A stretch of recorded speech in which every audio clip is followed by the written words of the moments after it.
기독교에서 중요하게 다루는 정서, 감정이 있습니다. 그것은 바로 기쁨입니다. 기독교에서 기쁨을 중요한 정서, 감정으로 여기는 이유는 이 기쁨은 바로 하나님께서 주시는 은혜요, 복이기 때문입니다.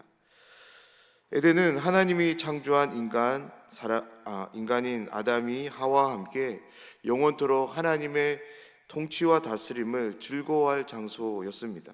다시 말해서 에덴은 기쁨의 장소였습니다. 그런데 그곳은 한순간에 기쁨이 상실되어 버리는 장소가 되어 버립니다. 기쁨이 자리해야 될 그곳에는 기쁨 대신에 원망과 시비가 함께 하게 됩니다. 하나님의 창조 질서 속에서 본래 원망과 시비는 없었습니다. 오직 기쁨만이 그 속에 함께 했는데요. 그래서 하나님은 이 창조의 질서의 원형을 회복하시기 위해서 구원 역사를 펼치십니다. 마침내 그리스도가 오심을 통해 원망과 시비에게 내어줬던 그 자리를 기쁨이 다시 자리를 차지하게 되는데요. 십자가의 대속의 은혜를 경험한 사람들이 들려주는 한결같은 이야기가 있습니다. 그것은 눈에서는 하염없이 눈물이 흘러내리는데 가슴 속에서는 이상하리만큼 기쁨이 벅차오른다라는 거죠. 그래서 계속적으로 입가에 미소가 머금어진다고 말씀합니다.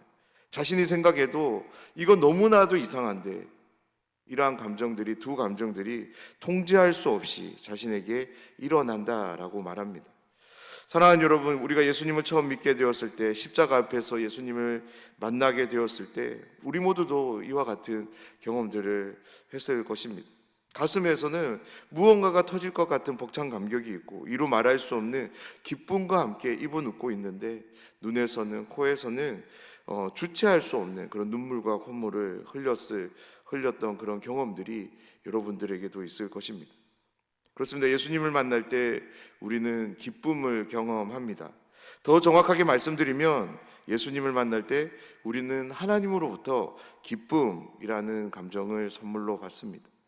그렇습니다. 우리가 경험하는 기쁨은 하나님으로부터 주어지는 선물입니다. 이 세상에서는 결코 얻을 수 없는 기쁨입니다. 그래서 성경에 나오는 기쁨을 이 세상에서 혹은 우리의 내면적인 감정으로 만들어지는 기쁨과 같은 것으로 우리가 여겨서는 안 됩니다. 복음을 전한다는 이유로 감옥에 갇힌 바울이 다시 복음을 전하기 위해 편지를 쓰고 그 편지를 기쁨 가운데 쓰고 있는 이 상황을 이 세상이 제공하는 기쁨으로 우리는 어떻게 설명할 수 있을까요? 우리 안에서 만들어지는 기쁨으로 바울의 이 마음을 이해할 수 있을까요? 결코 그렇지 않습니다. 성경이 이야기하는 기쁨은 우리가 낙관적으로 생각한다고 해서, 즉 모든 것이 다 잘 될 거야 라는 식의 희망 회로를 돌린다고 해서 만들어지는 기쁨이 아닙니다. 흔히 뇌과학자들이 말하는 것처럼 소리 내어 웃으면 뇌가 속아서 기쁨이 만들어진다는 식으로 해서 얻게 되는 그런 기쁨도 아닙니다. 오직 우리가 예수 그리스도를 만날 때 하나님으로부터 얻게 되는 기쁨, 그것을 성경은 말합니다. 바울은 빌립보 교회에 찾아온 문제들을 해결하기 위해 먼저 그들에게 그리스도 예수의 마음을 품을 것을 말씀합니다. 그리고 모든 일들을 원망과 시비가 없이 할 것을 당부했습니다. 그러면서 이제 마지막으로 한 가지를 더 말하는데요, 그것은 바로 기뻐할 것을 말씀하고 있습니다. 그런데 여기서 중요하게 보아야 될 것이 있는데요, 바로 기쁨이 제공되는 장소입니다. 1절 말씀을 보도록 하겠습니다. 끝으로 나의 형제들아, 주 안에서 기뻐하라. 너희에게 같은 말을 쓴 것이 내게는 수고로움이 없고 너희에게는 안전하니라. 아멘. 바울은 빌립보 성도들에게 기뻐할 것을 권면합니다. 주 안에서 기뻐하라고 당부합니다. 사랑하는 여러분, 주 안에서는 바울이 쓴 서신에서 가장 빈번하게 나오는 표현 중 하나입니다. 그리고 또한 그 의미가 매우 중요하기에 바울이 주 안에서라는 용어를 사용하는 의도를 우리는 먼저 파악할 필요가 있습니다. 주 안에서라는 이 표현은 주님과의 상호작용이 일어나고 있는 그 상태를 의미합니다. 다시 말해서 일상 속에서 계속적으로 주님을 만나고 예수님을 만나고 그런 만남을 통해 서로 교제하고 그분의 통치와 다스림을 적극적으로 받는 그런 상태를 말하는 것입니다. 우리의 상황을 한번 예로 들어보면 우리가 성경을 읽을 때, 우리는 기도할 때 또 예배를 드릴 때, 무엇보다 함께하는 사람들과 만나서 내가 믿는 하나님을 소개할 때 우리는 예수님과 상호작용을 경험하게 됩니다. 그렇습니다. 1절에서 주 안에서 기뻐하라는 말씀의 의미는 날마다 주님을 만나고 그러한 주님을 만남으로 인해서 얻게 되는 그 기쁨을 누릴 것을 말하고 있는 것입니다. 그러면서 이것의 중요함을 이렇게 덧붙이는데요. 너희에게 같은 말을 쓰는 것이 자신에게는 수고가 되지 않는다라는 거죠. 그렇습니다. 바울은 빌립보 교회 성도들이 하나님의 영광과 찬송이 되기를 기도했던 사람입니다. 하나님의 영광과 찬송이 되는 것은 바로 그들이 그리스도 안에 있을 때, 다시 말해서 날마다 그분과의 인격적인 상호작용을 누릴 때 하나님의 영광과 찬송이 되는 삶을 살아갈 수 있기 때문인 거죠. 그렇습니다. 바울은 주 안에서 기뻐하는 삶을 통해 그들이 하나님의 영광이 되고 찬송이 되는 삶을 내다보고 있었고, 그래서 주 안에서 기뻐하라는 이 본문의 말씀을 그들에게 계속적으로 쓰는 것이 수고가 되지 않을 수 있었던 것입니다. 그리고 바울은 그들에게 이것이 안전하다, 너희에게 안전하다라고 또한 말씀합니다. 여기서 안전하다라는 말의 의미의 본래적인 의미는 보장하다, 확실하다라는 의미입니다. 그렇습니다. 주 안에서 기뻐하는 삶은 빌립보 성도들로 하여금 하나님의 영광이 되고 찬송이 되는 삶으로 안내하는 데 있어서 보장되는 삶의 모습, 확실한 삶의 모습이 되었기에 바울은 너희에게 안전하다라고 말하고 있는 것입니다. 바울은 빌립보 성도들에게 주 안에서 기뻐하는 삶을 위해 피해야 하는, 삼가야 되는 것들을 먼저 이야기하는데요. 2절 말씀입니다. 개들을 삼가고 행악하는 자들을 삼가고 몸을 상해하는 일을 삼가라. 아멘. 2절에 소개되는 세 가지 모두는 유대인들, 특별히 그들의 가르침과 연관된 것들입니다. 먼저 개들을 삼가고의 의미는 유대인들이 신봉하는 헛된 선민의식과 특권 사상에 물든 신앙을 삼갈 것을 말씀하는 것입니다. 두 번째로 행악하는 자들을 삼가고의 이 의미는 하나님이 주신 율법들, 계명들에 대해 정신은 구현해내지 않고 형식만을 지키는 신앙을 의미합니다. 이것이 무슨 의미냐면 하나님이 어떤 율법, 계명들을 말씀으로 주셨을 때 그것을 왜 지켜야 하는지에 대한 정신 또한 분명히 알려주셨습니다. 그렇습니다. 이스라엘 백성들이 하나님의 율법, 계명들을 지키는 것은 단순히 어떤 종교적인 행위를 요구해서가 아닙니다. 하나님이 담고 싶은 그 정신을 이룰 수 있도록 그러한 형식들을 그들에게 주신 것이죠. 그런데 지금 유대인들은 어떤 사람이 되었냐면 하나님이 주신 정신은 구현해내지 않고 그냥 종교적인 형식만을 그렇게 지키는 사람이 되어버린 것입니다. 마지막 세 번째로 몸을 상해하는 일, 이것의 의미는 이것은 이제 바르게 이해하려면 이제 본래적인 의미로 한번 번역해 볼 필요가 있는데요.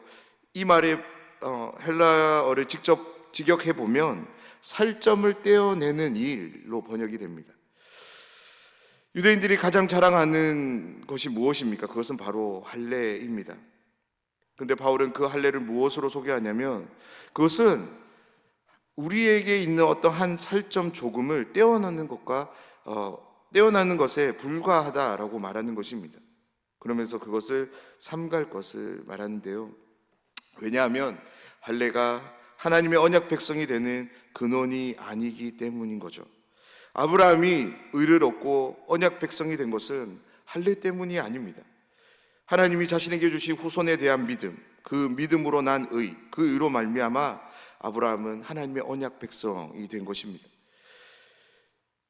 바울은 금해야 될 것을 세 가지 말씀한 후에 이제는 권해야 되는 것, 힘써 지켜내야 될 것에 대해 말씀을 시작하는데요. 그것이 3절 말씀으로 하나님의 성령으로 봉사하며 그리스도 예수로 자랑하고 육체를 신뢰하지 아니하는 우리가 곧 할례파라.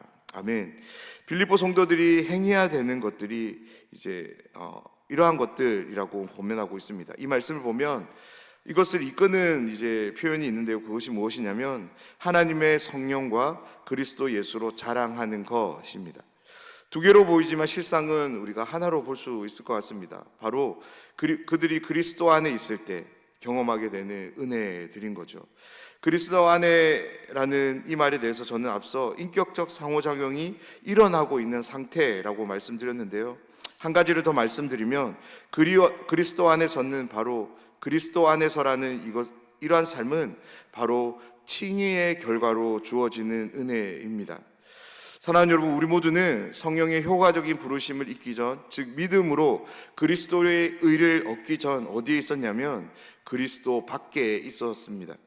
그리스도 밖에 있었던 우리들을 하나님은 성령을 통해 부르시고 성령을 통해 생명을 주입, 거듭나게 하시며 그러한 거듭남을 통해 주어진 믿음, 그 믿음을 통해 예수님을 주와 그리스도로 믿고 영접할 수 있었습니다. 그로 인해 우리에게는 그리스도가 이루신 의가 주어지게 되는데요. 기억해야 될 것은 우리가 예수님을 믿는다고 해서 우리 자체가 의인이 되는 것이 아니라 그리스도의 의가 우리에게 전가되는 것이라는 거죠. 이것을 신학적인 용어로 칭의라고 합니다. 이 칭의를 통해 우리의 위치에 놀라운 변화가 일어나는데요. 그리스도 밖에 있었던 우리가 그리스도 안에 있게 되는 것입니다. 바울은 이 은혜를 기억하는 가운데 봉사할 것을 말씀합니다. 주님의 몸된 교회를 위한 봉사는 받은 은혜로 감당해야 된다라는 거죠. 칭의로 인해 얻게 된 은혜, 구원의 은혜에 대해 감사하며 교회를 섬길 것을 말씀하고 있습니다. 우리가 칭의로 얻게 된 은혜를 기억할 때 우리는 우리의 육체를 신뢰하지 않을 수 있게 됩니다. 왜 그럴까요? 우리의 구원을 위해 우리가 한 것이 단 하나도 없기 때문인 거죠. 우리의 구원을 위해 모든 것을 그리스도께서 이루셨음을 우리는 칭의를 통해서 고백할 수 있기 때문입니다. 바울은 이 부분에 대한 설명을 조금 더 이어가는데요. 4절부터 6절까지 자신의 육체에 대한 이야기를 소개함을 통해서 말씀합니다. 바울이 자신에 대해 이야기하는 것들을 보면 이 당시 사회에서 모든 것이 신뢰할 만한, 자랑할 만한 것들이었습니다. 그런데 바울은 이 모든 것들을 신뢰하지 않고 자랑하지 않게 되었다라고 말씀합니다. 7절 말씀인데요. 그러나 무엇이든지 내게 유익하던 것을 내가 그리스도를 위하여 다 해로 여길 뿐더러. 아멘. 여기서 먼저 주목해야 될 단어는 7절을 시작하는 그러나라는 단어입니다. 바울 자신이 소유한 것들, 가문과 혈통 그리고 학문과 신앙, 이 모든 것들은 당대의 사람들뿐만 아니라 자신도 신뢰하고 자랑했던 것들이었습니다. 바울은 정말로 당대에 흠이 없는 완벽한 사람이었습니다. 그런데 바울은 어느 날 이 모든 생각을 뒤바꾸는 사건을 경험합니다. 바로 예수님을 만난 것인데요. 예수님을 만난 후 자신 앞에 서 계신 예수님을 통해 모든 것이 자신에게 주어진 모든 것들에 대해서 부인하는 그런 역사를 경험합니다. 오늘 7절의 첫 단어인 그러나는 바로 이 만남을 이제 보여주는 단어입니다. 예수님을 만난 후 자신의 자랑이 되었던 모든 것들이 해로 바뀌는데 왜 바울은 자신이 소유한 것들에 대해서 해로 표현하는 것일까요? 바로 자신의 가문, 혈통, 그리고 자신이 가진 학문과 신앙, 이 모든 것들이 예수님과의 만남을 가로막고 있었기 때문인 거죠. 바울은 자신이 그것들을 해로 여기는 이유를 다음 절에서 더 구체적으로 밝히는데요. 8절 말씀입니다. 또한 모든 것을 해로 여김은 내 주 그리스도 예수를 아는 지식이 가장 고상하기 때문이라. 내가 그를 위하여 모든 것을 잃어버리고 배설물로 여김은 그리스도를 얻고. 아멘. 바울은 그리스도를 만난 후 성령의 조명 아래, 은혜 아래 예수님과의 인격적인 교제, 상호작용을 통해서 계속적으로 예수님이 어떤 분이신지를 풍성히 알아갔던 것 같습니다. 그렇게 예수님을 알아가면 알아갈수록 예수님이 이루신 업적, 구원의 신비를 알게 되었고 그로 인해 그는 마침내 부활을 내다보는 사람이 되었던 것입니다. 그래서 9절에서 이렇게 선언하는데요. 그 안에서 발견되려 함이니 내가 가진 의는 율법에서 난 것이 아니요 오직 그리스도를 믿음으로 말미암은 것이니 곧 믿음으로 하나님께로부터 난 의라. 10절 말씀입니다. 내가 그리스도와 그 부활의 권능과 그 고난의 참여함을 알고자 하여 그의 죽으심을 본받아 어떻게 해서든지 죽은 자 가운데서 부활에 이르려 하노니. 아멘. 사랑하는 여러분, 예수님의 고난에 참여한다는 것은 자신을 부인하고 십자가를 지는 삶입니다. 다시 말해서 이 세상 방식과는 정반대로 살아가는 삶입니다. 그런데 바울이 이렇게 말할 수 있는 것은 바로 부활 때문입니다. 그렇습니다. 바울은 빌립보 성도들에게 부활을 소개하고 있는 것입니다. 우리가 가진 것을 어떻게 다 버릴 수 있을까요? 어떻게 그리스도의 고난에 온전히 동참할 수 있을까요? 1세기 그리스도인들이 그리고 2000년 기독교 역사 동안에 무수히 많은 순교자들이 어떻게 죽음을 향해서 웃으며 찬송을 부르며 나아갈 수 있었을까요? 부활 때문입니다. 바울을 비롯한 모든 믿음의 선진들이 그리스도 안에서 부활을 내다보았기 때문에 그들은 그 길을 걸어갈 수 있었던 것입니다. 바울은 빌립보 성도들을 향해 이렇게 말하는 것입니다. 자신이 그러하듯이 너희들도 어떻게 해서든지 부활에 이르는 삶을 살아가라 라고 말씀하고 있는 것입니다. 사랑하는 여러분, 그 삶의 시작이 어디일까요? 바로 주 안에서 기뻐하는 삶에서 시작되는 것입니다. 날마다 우리의 삶이 주 안에서 기뻐하는 삶이 되길 간절히 소원합니다.